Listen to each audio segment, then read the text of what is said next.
Gospel of John, chapter number 10, verse number 29. My father is greater than all. मेरे वालिद, मेरे अब्बा सबसे महान है.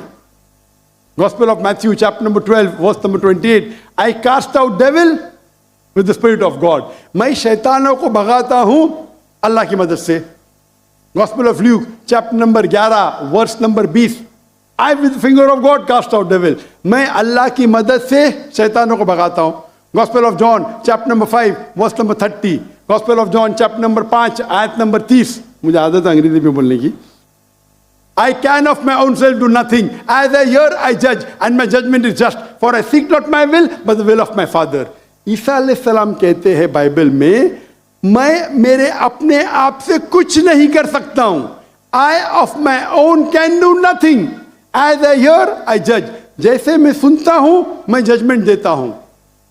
For I seek not